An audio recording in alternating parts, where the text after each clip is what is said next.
Treasure Island Part 4. The crew faces pressure after a battle with the mutineers, during which Captain Smollett sustains a serious injury, while Hunter and Matt also suffer their wounds. After the doctor receives treatment, he secretly goes out to meet Ben Gunn, which raises Gray's concerns. Jim realizes that waiting won't help, so he decides to sneak out to check on the condition of the boat used by the mutineers. He takes some biscuits and weapons with him, then heads to the beach where he finds the hidden boat. The idea of escaping to the Hispaniola to prevent the mutineers from returning to fight crosses Jim's mind. Once night falls, he sails the boat toward the ship, carefully dealing with the ropes to undock without drawing attention. During this, he hears sounds of struggle and screams from the cabin, increasing his tension. As events unfold, he successfully moves the ship away from the shore, but feels the fear of sinking. With the risks escalating, he hides in the bottom of his boat and ends up in a deep sleep, lost in dreams far from the terror of the sea. Jim wakes up to find himself in his small boat, drifting in violent waves toward the southern end of the island. He suffers from fatigue and thirst, fearing drowning or crashing into sharp rocks. Despite his attempts to head toward the shore, he finds himself moving north toward the woods area. As he rolls in the scorching sun, he realizes he has drifted far from where he intended to dock. Suddenly, he notices the Hispaniola approaching him. At first, he thinks it will move away, but then he realizes the ship is sailing without a captain, igniting the idea of reclaiming control over it. Excited by the thought of boarding the ship, he tries to get closer despite the storms. After the winds die down, the ship moves in his direction, and when it comes near him, he jumps toward it, grabbing its mast. But the ship suddenly falls on his boat and crushes it, making him realize that his only way back is the Hispaniola. Jim finds himself hanging from the ship's mast, feeling anxious and afraid of falling into the sea. When he returns to the ship's deck, he notices two guards on the surface, one lying dead while the other, Israel Hands, is in pain and bleeding. Jim talks to Hands and discovers that he still has the ability to move, prompting him to decide to help him.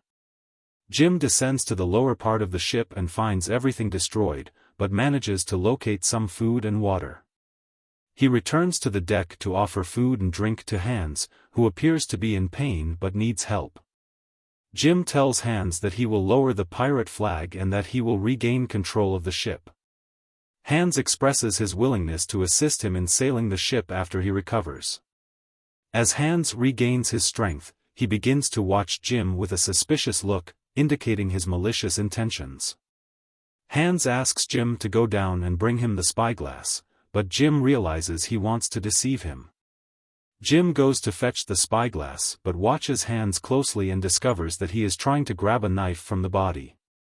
Jim realizes that Hands intends to kill him. Jim returns to the deck and gives Hands the spyglass, but he feels danger as Hands approaches him with the knife. Jim tries to defend himself, and a struggle ensues between them on the ship's deck. The ship crashes onto the shore, giving Jim the chance to climb up to the top of the mast. While Hands tries to follow him, Jim manages to prepare his pistols. At a critical moment, Jim shoots Hands, who falls into the sea, dead after attempting to kill him. Despite feeling fear, Jim feels proud as he leaves the ship and heads toward the jungle, hoping for a heroic welcome upon his return.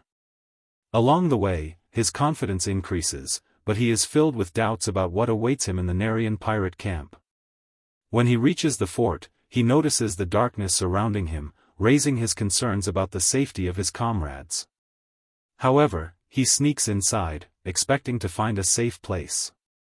As he prepares to relax, he is startled by the voice of Captain Silver's parrot revealing his location, leaving him surrounded by the pirates.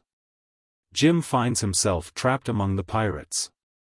He realizes that everything is lost, and he is left alone among his enemies. Silver himself appears. Silver begins his conversation mysteriously, announcing his happiness to see Jim, but Jim remains silent, watching him cautiously. Silver clarifies that he had wanted Jim to join them, pointing out that Jim's friends have abandoned him. However, hope returns to Jim's heart when he learns that his comrades are still alive. Silver directly threatens Jim, explaining that he has the choice to join them or reject them. Jim seizes this opportunity to express his stance, stating that he prefers to know the truth first. Silver explains that Jim's friends sold him out and sailed away, but Jim does not hesitate to confront Silver with his secret information about the pirates' plots. The atmosphere shifts when one of the pirates stands up holding a knife, but Silver stops him, showing caution toward Jim, who has displayed remarkable courage. Despite the tension, one of the men expresses a desire to hold an external meeting, leaving Jim and Silver alone. At that moment, Silver begins to speak about his fears that the pirates might turn against him, emphasizing that their fates are intertwined. The two exchange sharp glances, and as the tension rises, Silver admits that the doctor gave him the treasure map. Don't forget to subscribe to the channel and hit the bell icon to receive all updates. See you in part 5.